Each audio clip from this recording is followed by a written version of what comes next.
Assalamualaikum sahabat-sahabat yang dirahmati Allah. Hari ini saya akan menceritakan selamat datang di Suara_Langit. Hari ini kita akan menyaksikan sebuah kisah penuh hikmah tentang sekelompok pemuda yang tidur selama 309 tahun atas izin Allah.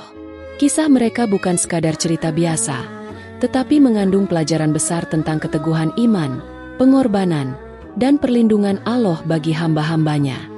Namun sebelumnya saya sarankan untuk menuliskan sholawat Nabi Muhammad agar kelak sholawat ini menjadi saksi untuk mendapat syafaat di akhirat. Like dan subscribe ke channel ini sangat membantu menyebarkan dakwah Islam dan menjadi amal jariah. Di suatu negeri yang gemerlap dengan kemewahan, terdapat seorang raja yang kejam dan tak mengenal belas kasihan. Ia menganggap dirinya sebagai penguasa mutlak yang harus disembah oleh rakyatnya. Siapapun yang menolak, tak segan-segan dihukum dengan cara paling mengerikan. Namun, di tengah rakyat yang tunduk karena ketakutan, ada sekelompok pemuda yang menolak perintah sang raja. Mereka bukan sembarang orang. Mereka berasal dari keluarga terpandang, dididik dengan ilmu dan pemahaman yang luas. Tapi, ada satu hal yang membedakan mereka dari yang lain, keimanan yang kuat kepada Allah. Mereka menyaksikan sendiri bagaimana rakyat negeri itu dipaksa sujud kepada patung-patung yang tak bisa berbuat apa-apa. Mereka melihat bagaimana orang-orang yang masih mempertahankan keimanan kepada Allah diburu dan dibunuh tanpa belas kasihan. Salah satu pemuda bernama Tamlikha.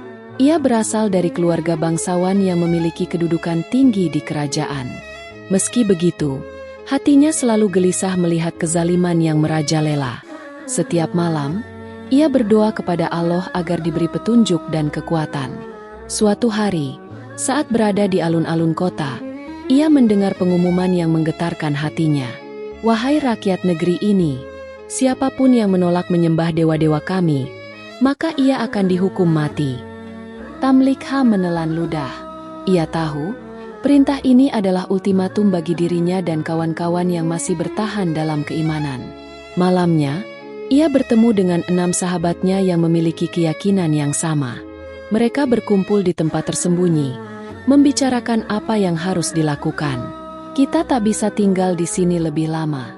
Jika kita tetap bertahan, cepat atau lambat mereka akan menemukan kita," kata Tamlikha. Miskal, salah satu sahabatnya, mengangguk. "Aku setuju. Tapi kemana kita harus pergi? Semua tempat di negeri ini dikuasai oleh mereka." Kashfit, yang paling tenang di antara mereka, menjawab, "Kita harus mencari perlindungan. Allah pasti akan menunjukkan jalan." Setelah berdiskusi panjang, mereka akhirnya memutuskan untuk meninggalkan kota secara diam-diam. Mereka tahu bahwa perjalanan ini tidak mudah. Jika ketahuan, nyawa mereka pasti melayang. Malam itu, mereka berpakaian seperti rakyat biasa, menyembunyikan identitas mereka, lalu pergi meninggalkan kota dengan hati-hati. Di bawah langit yang bertabur bintang, mereka berjalan tanpa tujuan pasti. Namun, satu hal yang mereka yakini, mereka berjalan menuju perlindungan Allah. Mereka hanya membawa bekal seadanya dan seekor anjing setia yang mengikuti mereka kemanapun pergi. Anjing itu bernama Kitmir. Ia bukan sembarang anjing, tapi hewan yang sejak kecil selalu berada di sisi mereka, seolah-olah ia pun ikut menjaga keimanan mereka. Perjalanan mereka panjang dan melelahkan. Kaki mereka mulai lemah, tubuh mereka dipenuhi debu, hingga akhirnya mereka menemukan sebuah gua yang tersembunyi di antara bukit-bukit berbatu. Tamlikha menatap gua itu. "Mungkin inilah tempat perlindungan yang Allah siapkan untuk kita." Satu persatu mereka masuk ke dalam. Gua itu luas, cukup untuk menjadi tempat tinggal sementara. Mereka duduk, menghela napas, lalu berdoa kepada Allah agar dilindungi dari kejaran musuh. Tanpa mereka sadari, Allah telah menyiapkan sesuatu yang jauh lebih besar dari yang mereka bayangkan. Di dalam kegelapan gua, mereka berdoa dan bertawakal. Mata mereka mulai berat, kelelahan setelah perjalanan panjang. Satu persatu mereka tertidur dalam ketenangan. Tapi tidur itu bukan tidur biasa. Itu adalah awal dari sebuah mukjizat besar yang akan menggetarkan dunia. Angin berdesir lembut di dalam gua. Udara di dalamnya terasa sejuk, Seakan-akan ada tangan tak terlihat yang menjaga keseimbangan suhu agar tetap nyaman bagi para pemuda yang tertidur. Tamlikha dan keenam sahabatnya terbaring di lantai batu gua dengan posisi yang seakan telah diatur oleh sesuatu yang tidak mereka sadari. Tubuh mereka tidak kaku, tidak pula membusuk. Bahkan, anjing setia mereka, Kitmir, yang berbaring di depan pintu gua, tetap dalam posisi yang sama, tidur dengan kaki terjulur, seakan sedang berjaga. Di luar, dunia terus bergerak. Matahari terbit dan terbenam. Tahun-tahun berlalu. Kerajaan yang dulu diperintah dengan kezaliman pun berubah. Nama raja yang mereka takuti, orang-orang yang dulu memburu mereka, telah lama hilang dari ingatan manusia. Namun, sesuatu yang luar biasa terjadi. Allah menjaga tubuh mereka dengan cara yang tak dapat dijelaskan oleh akal manusia. Setiap beberapa waktu, tubuh mereka dibalikan ke sisi kanan dan kiri agar tidak kaku dan membusuk. Cahaya matahari masuk melalui celah gua dengan arah yang tepat. Tidak terlalu terang hingga menghanguskan mereka. Tidak terlalu gelap hingga membuat mereka mati kedinginan. Tak ada yang tahu berapa lama waktu telah berlalu. Namun, jika ada orang yang berdiri di pintu gua dan melihat ke dalam, mereka pasti akan ketakutan. Karena meskipun para pemuda itu tertidur, tubuh mereka masih bernapas. Seakan mereka hanya sedang beristirahat dan bisa bangun kapan saja. Di luar gua, dunia telah berubah drastis. Kerajaan yang dulu dipimpin oleh Raja Zalim telah runtuh. Kini, ada pemimpin baru yang lebih adil dan rakyatnya lebih bebas dalam beribadah kepada Allah. Namun, meskipun zaman telah berganti, kisah para pemuda ini mulai dianggap sebagai legenda yang terlupakan. Orang-orang di negeri itu sering melewati gua tanpa menyadari bahwa ada mukjizat besar yang tersembunyi di dalamnya. Sampai akhirnya, tibalah waktunya. Tamlikha mengerjapkan matanya. Rasanya baru beberapa jam yang lalu ia tertidur, namun tubuhnya terasa aneh, ringan, tetapi sedikit kaku. Ia menarik napas dalam, lalu menoleh ke kanan dan kiri. Sahabat-sahabatnya masih tertidur di tempat yang sama. Ia mengusap wajahnya, lalu bangkit perlahan. Apakah aku baru saja tidur sebentar? Pikirnya. Ia membangunkan Miskal yang ada di sampingnya. Bangun, sepertinya kita tertidur terlalu lama. Satu persatu mereka terbangun. Mata mereka masih berat, tubuh mereka terasa aneh. Tapi tidak ada satupun dari mereka yang menyadari bahwa mereka telah melewati waktu lebih dari 3 abad. Tamlikha mengusap perutnya yang keroncongan. Kita harus mencari makanan. Kashfit mengangguk. Aku akan melihat apakah keadaan di luar sudah aman.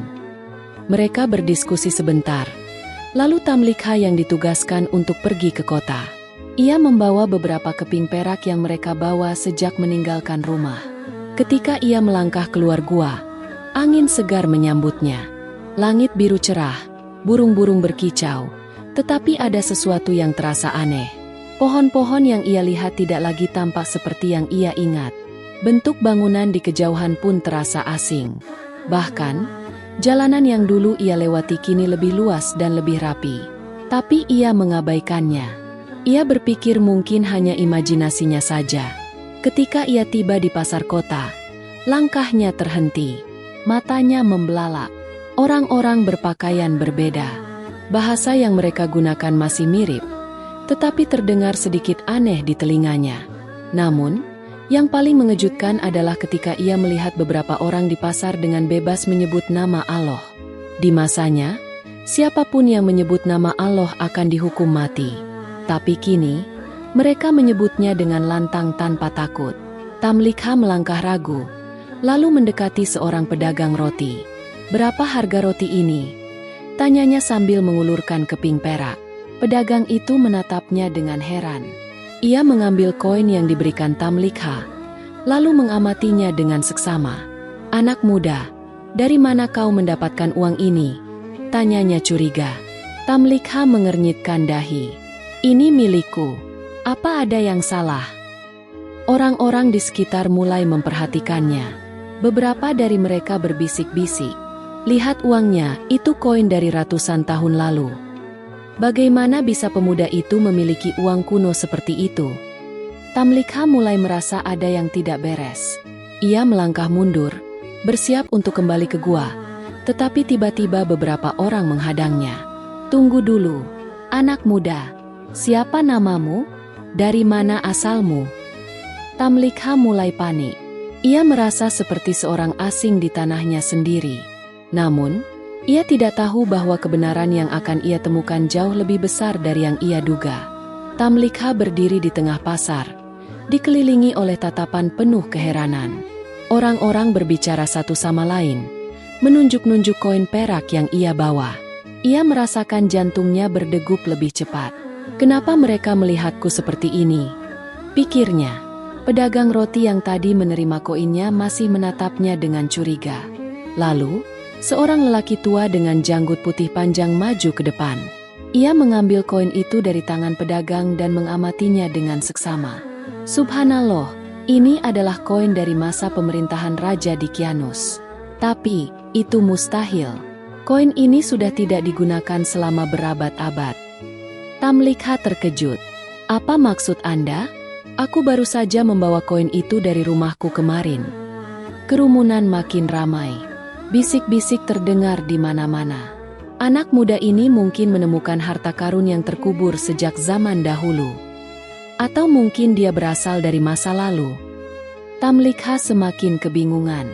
Segala yang ia lihat memang terasa aneh sejak ia meninggalkan gua. Tapi ia masih sulit menerima kenyataan bahwa sesuatu yang luar biasa telah terjadi. "Baiklah," kata lelaki tua itu.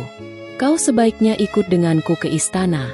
Kami perlu mendengar penjelasan darimu." Tamlikha menelan ludah.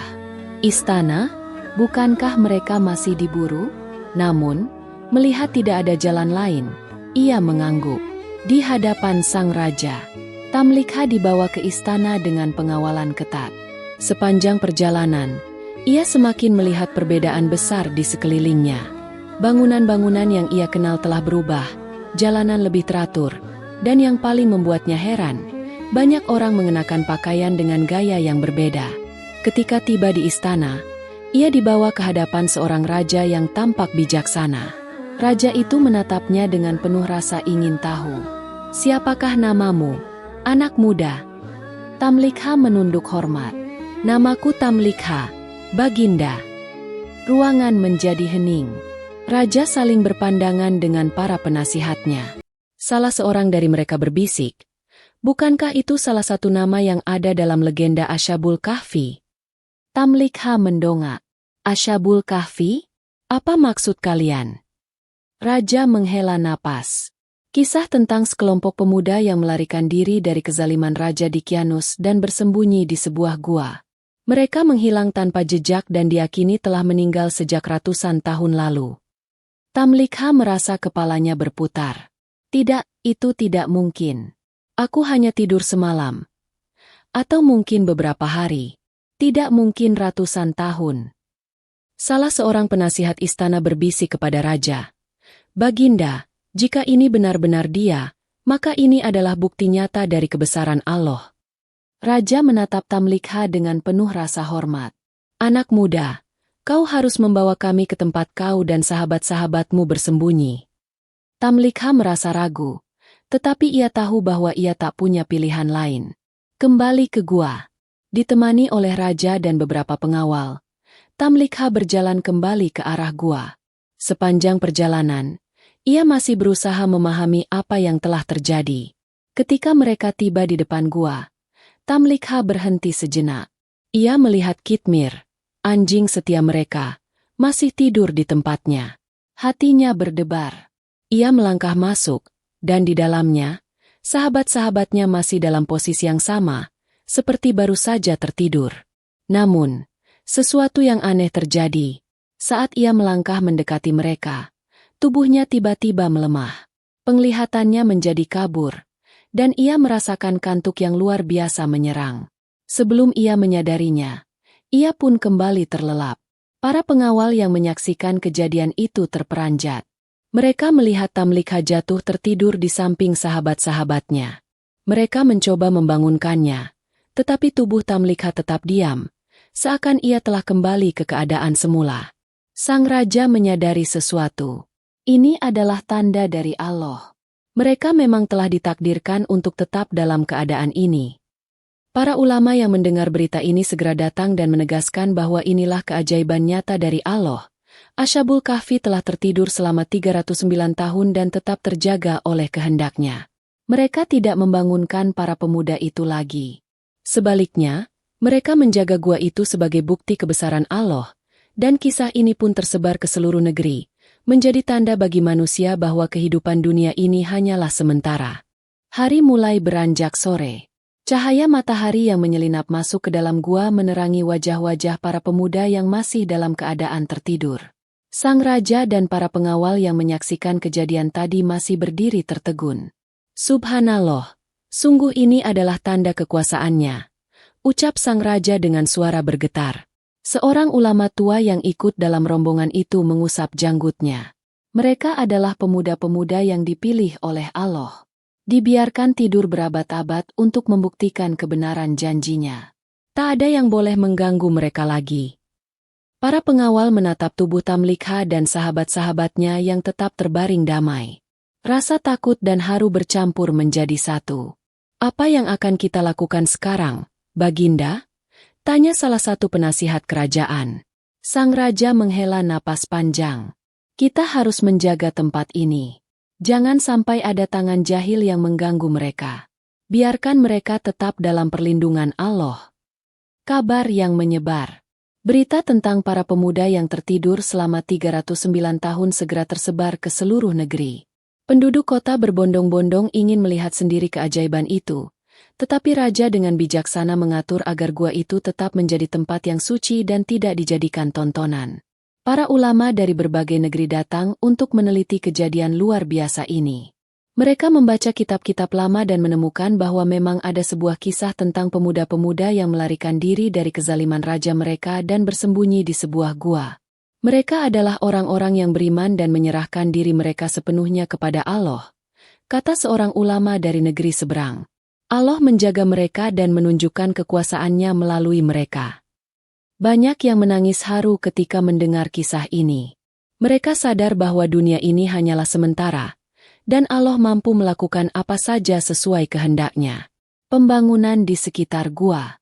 Melihat betapa besar hikmah dari kejadian ini, sang raja akhirnya memutuskan untuk membangun sebuah tempat perlindungan di sekitar gua. Kita akan mendirikan masjid di sini, kata sang raja. Sebagai tanda keimanan kita dan untuk mengenang mereka. Para pekerja mulai membangun masjid di sekitar gua. Mereka memastikan bahwa gua tetap utuh dan tidak diganggu. Batu demi batu disusun dengan rapi, hingga akhirnya berdirilah sebuah tempat ibadah yang megah. Orang-orang datang dari berbagai tempat untuk berdoa dan mengingat kebesaran Allah di tempat itu. Mereka memanjatkan doa agar tetap diberikan keimanan yang kuat, seperti para pemuda Ashabul Kahfi. Sebuah akhir yang penuh hikmah. Hari demi hari berlalu. Gua itu tetap terjaga. Tak ada seorang pun yang berani mengganggu ketenangan para pemuda itu. Suatu hari, seorang ulama datang menemui sang raja.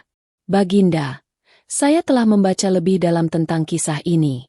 Mereka tidur selama 309 tahun dalam hitungan matahari, atau 300 tahun dalam hitungan bulan. Itu sesuai dengan apa yang telah disebutkan dalam kitab-kitab suci. Sang raja mengangguk. Sungguh Allah telah menunjukkan kepada kita tanda kebesarannya. Mereka semua sepakat untuk meninggalkan gua itu dalam keadaan suci dan tak tersentuh. Dan demikianlah, para pemuda itu tetap berada dalam perlindungan Allah. Nama mereka terus dikenang oleh generasi setelahnya sebagai bukti nyata akan kebesaran dan janji Allah yang tak pernah ingkar. Langit menjelang senja ketika sang raja berdiri di depan gua, menatap pintu masuk yang kini dijaga ketat. Di belakangnya, para ulama dan penasihat kerajaan masih terdiam, merenungi kejadian yang baru mereka saksikan. Tak ada lagi yang boleh masuk ke dalam gua, ujar sang raja. Mereka telah kembali dalam penjagaan Allah. Para pengawal mengangguk patuh. Mereka segera menutup pintu gua dengan batu-batu besar, meninggalkan tempat itu dalam kesunyian. Namun, meskipun pintu gua telah ditutup, kisah tentang Ashabul Kahfi tetap menggema ke seluruh penjuru negeri. Orang-orang membicarakannya di pasar, di rumah-rumah, dan di masjid-masjid. Bagaimana mungkin seseorang bisa tidur selama 3 abad dan tetap terjaga? Apakah mereka benar-benar masih hidup? Ataukah itu hanya ruh mereka yang kembali untuk sementara? Tak ada yang bisa memberikan jawaban pasti. Yang mereka tahu hanyalah bahwa ini adalah tanda kebesaran Allah, sesuatu yang melampaui pemahaman manusia. Perjalanan ke negeri-negeri jauh. Ketika berita tentang Ashabul Kahfi menyebar ke negeri-negeri lain, banyak ilmuwan dan ulama datang untuk mencari tahu lebih banyak. Seorang cendekiawan dari Persia bertanya, apakah ada yang bisa menjelaskan bagaimana tubuh mereka tidak membusuk selama ratusan tahun? Seorang ulama dari Yaman berkata, dalam kitab-kitab kami, disebutkan bahwa Allah membalikan tubuh mereka dari sisi ke sisi, agar tetap terjaga dan tidak hancur oleh tanah. Seorang pengelana dari Bizantium menambahkan, aku pernah mendengar tentang kisah serupa di tanah Romawi, tapi tak ada bukti sekuat ini. Meskipun banyak perdebatan, tak ada satupun yang bisa membantah bahwa kejadian ini adalah sesuatu yang melampaui hukum alam biasa. Rahasia yang terpendam.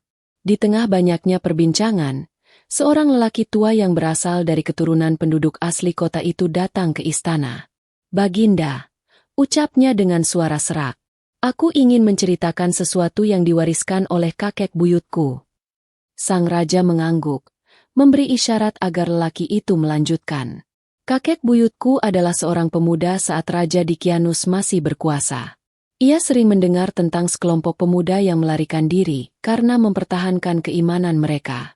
Orang-orang kala itu mengatakan mereka dihukum mati, tapi yang lain berbisik bahwa mereka telah menghilang tanpa jejak. Sang raja menyimak dengan penuh perhatian. Kakek buyutku pernah berkata bahwa suatu hari mereka akan kembali, sebagai bukti bagi manusia bahwa kebangkitan itu nyata. Dan kini, aku melihat sendiri bahwa perkataan itu benar. Hening sejenak. Ulama yang hadir dalam ruangan itu pun berkata, kejadian ini adalah bukti nyata bahwa kehidupan setelah mati adalah sesuatu yang pasti. Jika Allah mampu menidurkan mereka selama 309 tahun dan membangunkan mereka kembali, maka menghidupkan manusia di hari kiamat bukanlah hal yang sulit baginya. Pesan dari masa lalu. Sang raja berdiri dan berkata dengan lantang, jangan biarkan kisah ini hanya menjadi cerita. Jadikan ini sebagai pelajaran bagi kita semua. Keimanan mereka adalah sesuatu yang harus kita teladani. Ia memerintahkan agar kisah Ashabul Kahfi dicatat dengan rapi dalam kitab-kitab sejarah, agar generasi setelah mereka tidak melupakan kebesaran Allah yang telah terjadi di negeri itu. Dari hari ke hari, tempat itu semakin ramai dikunjungi oleh orang-orang yang ingin mencari hikmah. Namun, meskipun gua itu kini telah menjadi tempat suci, tak seorang pun pernah berani mencoba membuka kembali pintunya. Mereka tahu, rahasia waktu yang hilang tetap menjadi misteri yang hanya diketahui oleh Allah semata. Malam mulai turun, menyelimuti kota dengan cahaya bintang yang berkelap-kelip di langit. Namun, di dalam istana, sang raja masih terjaga. Pikirannya tak henti-hentinya memikirkan para pemuda yang telah tertidur selama 3 abad. Di hadapannya, beberapa ulama dan penasihat kerajaan masih duduk dalam diam. Mengapa Allah memilih mereka untuk menjadi tanda kebesarannya? Tanya sang raja. Seorang ulama tua yang duduk di sampingnya tersenyum lembut. Baginda, ingatkah kisah Nabi Ibrahim saat beliau meminta Allah untuk menunjukkan bagaimana makhluk bisa dihidupkan kembali? Sang raja mengangguk. Allah kemudian memerintahkan Ibrahim untuk menyembelih burung, mencabik-cabiknya, lalu meletakkan bagian-bagiannya di gunung-gunung yang berbeda. Setelah itu, Allah menghidupkan kembali burung tersebut sebagai bukti bagi Ibrahim. Ulama itu melanjutkan, begitu pula dengan Ashabul Kahfi. Allah menjadikan mereka sebagai bukti nyata bahwa kehidupan setelah mati itu benar adanya. Jika manusia meragukan hari kebangkitan, maka lihatlah mereka. Hening sejenak. Sang raja menghela napas panjang. Mereka tidak hanya tertidur dalam waktu yang lama, tetapi juga menjadi saksi bagi generasi setelahnya. Gua yang terlupakan, cahaya yang tetap terjaga. Hari demi hari berlalu. Orang-orang dari berbagai negeri terus datang untuk mengunjungi tempat itu. Sebagian dari mereka hanya ingin melihat, sebagian lagi datang dengan penuh keimanan, berharap mendapatkan pelajaran dari kisah yang terjadi di sana. Namun, seiring waktu, kota mulai berubah. Generasi demi generasi berganti. Raja yang dahulu membangun masjid di dekat gua pun wafat, dan penggantinya tak lagi memberi perhatian pada tempat itu.